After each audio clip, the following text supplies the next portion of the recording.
Ви благодарам, председателе. Почитувана колешке, навистина на Македонија ќе треба среќа. Со ваков тим, со ваков кадар, пред се ќе ни треба среќа. Среќа обично треба кога не сме сигурни во нешто, а очигледно дека не сте сигурни во тоа што го зборувате. Велите дека мандатарот избрал играчи, и да, играчи се потврдени играчи, ама на Македонија и требаат работници, и требаат честни луѓе. Велите дека тие се доволно компетентни и со сериозно искуство. И навистина зборувате и за принципиелност, и има сега да ве потсетам на неколку нешта кои што зборуваат за какви компетенции станува збор. И тоа ќе ве цитирам вас и вашата партија. Па еве ќе тргнеме по ред.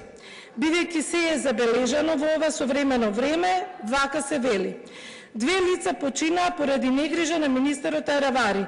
Најмалку што може да направи тој е да си поднесе оставка. Соопштение на ВМРО. Таравари да се фати за работа наместо да испраќа честитки од луксузни хотели. Соопштение на ВМРО. Соопштение на ВМРО. Таравари да си поднесе оставка или, попрецизно, ќе ве цитирам вас.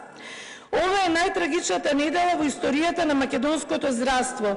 8 детски животи изгасна споради неспособност и хаосот што го направи Таравари, рече Дафина Стојановска. Предпоставувам дека ова Дафина Стојановска од соопштението и сега вие овде сте истата. Колку детски животи треба да згаснат за Таравари да свати дека е неизлечива болест за македонското здравство?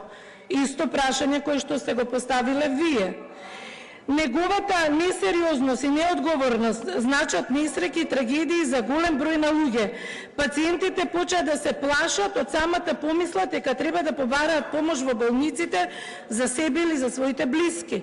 Исто изјава на Дафина Стојановска. Ова предпоставувам истата што сега зборуваше за оние кои што имаат компетенции, имаат доволно искуство. Вака зборувавте за Таравари.